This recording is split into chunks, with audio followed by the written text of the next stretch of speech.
А, Здравей! Добре съм дошъл на гости.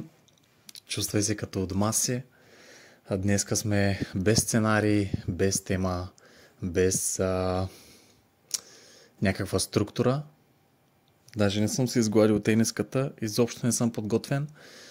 Но първоначалната ми идея, когато започвах да изграждам някакво социално присъствие, ми беше така нещата да се случват по-автентично, по-истинско, но мисля, че тръгнах по малко така друг път, в който се опитвах да репликирам някакви неща, да се вдъхновявам от друго съдържание, да се намеря къде ми е точно мястото, тъй като нямах никаква идея как да започна, как да снимам, как да говоря пред камера, как да се общувам с задната част на телефона ми. Но това осъзнах, че няма как да изградим умението да говорим без да говорим. Кой да се сети? Затова правя така първото видео по този начин, без сценарий. Естествено, надявам се, ще има какво да се вземеш за себе си от него, тъй като темата, около която исках така да се завъртя, са ограничаващите вярвания и точно същите лимитации, които си сложих още в началото, когато започнах целият този процес, през които предполагам абсолютно всеки един от нас минава.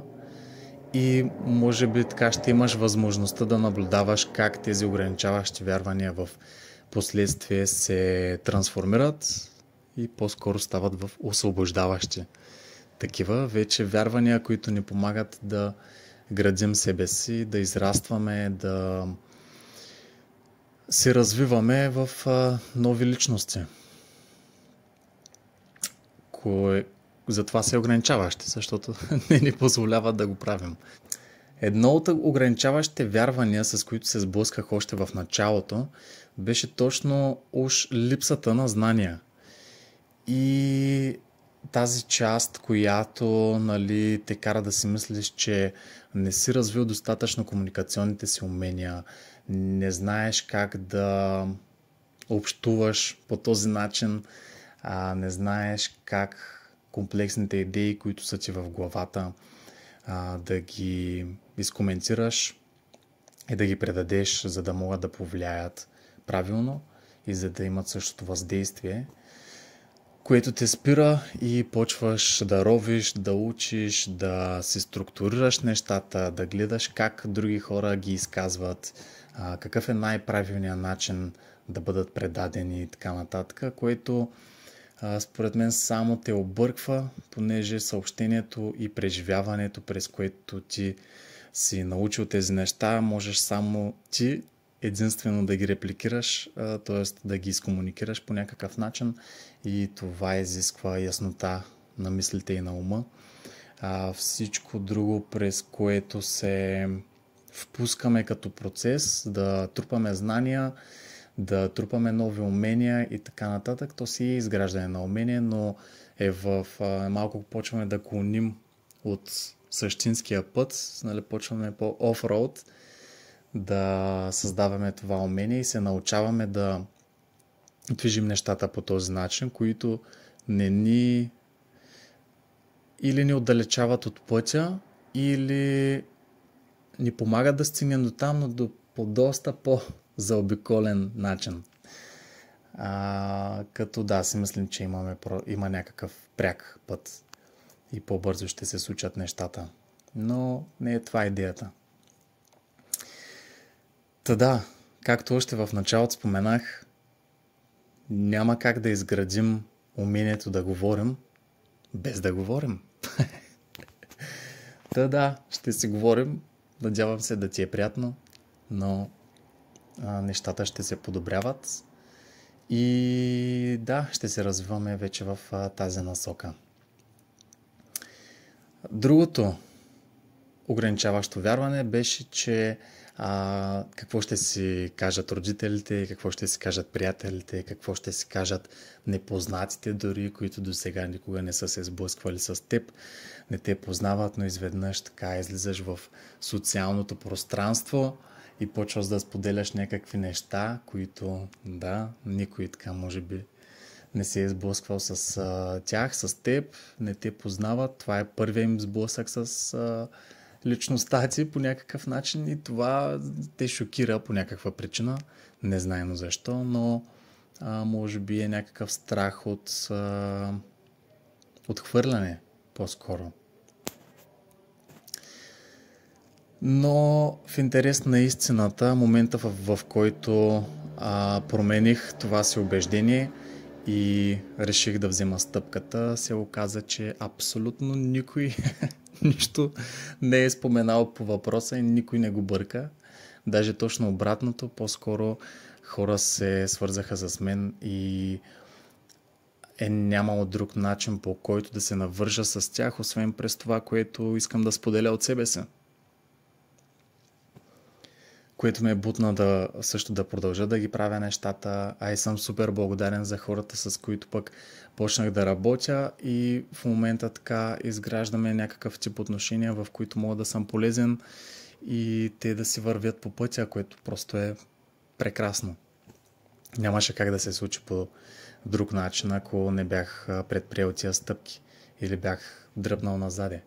Но това, което забелязах, че правят ограничаващите вярвания, е точно да те дърпат назад от призванието ти. Не от нещо друго, а точно от нещата, които си призван да направиш. От нещата, които са присъщи за тебе и за твоя път. От нещата, с които можеш да си полезен, с които можеш да внесеш промяната в света дори. Ограничаващите вярвания ти казват да не се отдаваш на 100%, да имаш някаква стабилност отстрани или да се занимаваш с нещо друго, да имаш откъде да изкарваш доходи първоначално, за да можеш да се стъпиш на краката, да имаш така безопасната мрежа и всякакви други простоти, които се убеждаваш, че първоначално трябва да изградиш преди изобщо да предприемеш стъпката да се занимаваш с твоите си неща, което напълно не е така, тъй като момента, в който се ангажираме с толкова много неща, мислите не стават хаотични, понеже съзнанието ни няма една посока, в която да движи. Не сме на 100% отдадени там. Не влагаме енергията си на 100% и няма как да изградим живота си около това, към което се отдаваме. Или с други думи, на това, което се отдаваме, се отдава на нас. Но си казваме, че трябва да имаме нещо отстрани, трябва първо, да, естествено, не е лошо, особено ако си имаш работа и си изкарваш доходи от там и естествено трябва да си подкрепяш живота по някакъв начин, но това не означава, че не можеш да почнеш да се занимаваш странично с това, което усещаш отвътре, това, което знаеш, че трябва да направиш, тъй като работата със сигурност винаги позволява и има свободно време, в което можеш да отделиш развиване на някакви умения в тая насока, но идва един момент, в който тези неща просто знаеш, че няма как да ги изградиш напълно, ако не си на 100% отдарен там. Ако не предприемеш този скок, тая голямата крачка, за да изградиш, за да почнеш да изграждаш вече живота си на там. Тъй като иначе почваме да жонглираме твърде много различни неща едновременно и мисълта ни в ежедневието почва да се разпокъсва една част от деня в едно нещо, втората в друго, в трето и така не можем да си съберем мислите и не можем да насочим енергията и фокуса си по начин, по който да ни помогне да всичко това да се развие максимално ефикасно. Както за нас, така и за другите. Нали, става като компромисен вариант. Само ако се случат нещата, ако видя някакви резултати, ако захапе, нали, и почна да се свързват хора с мен или почна да изкарвам пари оттам, само тогава може би, нали, ще предприема крачката, но не става така нещата, тъй като вече сме закачени към някакви очаквания, че така по този начин трябва да се случат нещата, че това е пътя, който ще не се открие, а ние не знаем как ще се материализират. Това е и доверието. Когато сме отдадени по този начин, това е и доверието, което влагаме в живота, в Вселената, нещата да се наредят по начин, по който е призван за нас, личния ни път. Това оттам идва и освобождението, оттам идва и трансформацията. Но точно лимитиращите вярвания, точно тогава всъщност има триене между старата ти версия и новата идентичност, тъй като в този момент влиза промяната. И винаги в процеса на промяната го има това триене. Има го отлагането, има несигурността, има го страха и всички неща, нали, които те дърпат обратно към старата ти версия. Понеже вече са нормализирани, вече си свикнал с тях, вече си ги познаваш, а тук е непознатото. Естествено, че не е страх от непознатото. Изобщо си нямаме една идея какво се случва там, какви други сили работят и какъв е потенциала, как ще се разгърнат нещата. Нямаме си никаква идея. И това колкото може и да е плашещо, толкова може и да е вълнуващо и освобождаващо.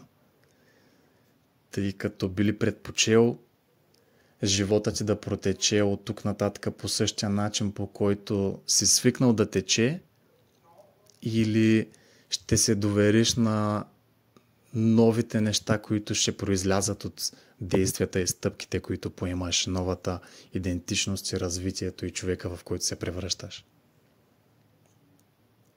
Тъжето няма губеща ситуация в такъв момент. Или до края на живота ти се случва едно и също нещо, или се случва нещо различно, независимо дали е позитивно или негативно, но те разклаща в основи и ти помага да разбереш всъщност на къде да поемеш и кой е правилният път за тебе, кое е призванието ти. Ако има триене, ако си несигурен, ако те е страх и си в момента в положение, в което не знаеш дали да предприемеш тая крачка, това е супер, тъй като знаеш, може да разбереш по този начин, че това е момент на промяна. Това е момента на трансформацията и единственият начин тази трансформация да се случи е когато поемеш отговорност и предприемеш тази така голяма крачка. Което ме навежда на мисълта, че нещата не са чак толкова сложни, но ние си ги усложняваме. Но това си е и процеса, на който не е добре така да се наслаждаваме, тъй като винаги по този начин ще се случват нещата и занапред. Независимо какво се случва в живота ни, абсолютно всичко ще е някакси битката между познатото и непознатото. Свикването и новите умения, новите действия, новите решения, които трябва да вземаме за себе си и за другите. И отговорността, ако не сме потопени напълно в процеса, ако не му се доверим до такава степен, че да знаем, че винаги нещата ще се случат за наша полза, няма как да му се наслаждаваме, ами винаги ще има някаква съпротива. И винаги живота ще се усеща като просто страдание. А може да не е. Може да е просто поток. Живота си е поток. Ние блокираме потока. Иначе винаги сме в поток. Да. С това първо видео може би исках така да предам или като съобщение, или като просто поток на съзнание, какво ми е в главата в момента, но е възможно да се освободиш, напълно възможно е да трансформираш вярванията си, напълно възможно е да трансформираш мислите си, напълно възможно е да се освободиш. Напълно възможно е да се харесваш дори. Напълно възможно е да изградиш присъствие до такава степен, че абсолютно всяка една стъпка да ти е съпровождана от намерение.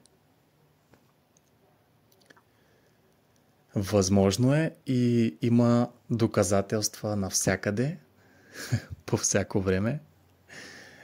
Дори не бих казал, че е толкова сложно, колкото изисква време и търпение, и точно тези неща всъщност изграждаме в себе си, които вече занапред в живота ни помагат да се справяме по-добре с трудностите, и не е това, че живота става по-лесен, а по-скоро, че ние ставаме по-силни.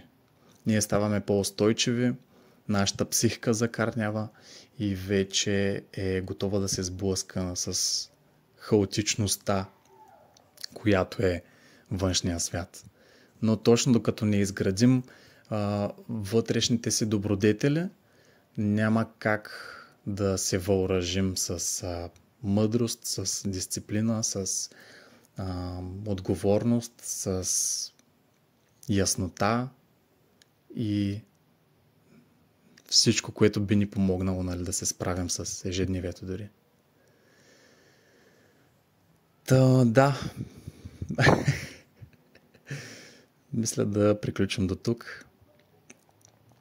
Ще се радвам да се свържиш с мен, ако някои от тези думи така са резонирали с теб, или да оставиш коментар по темата и да се включиш в общността, която искам да изградя, и да се събираме така хора, които се интересуваме просто от развитието си, да се подкрепяме, да си помагаме в това пътешествие, тъй като смятам, че хората, с които се срещаме по този път на самоусъвършенстването, са смисъла.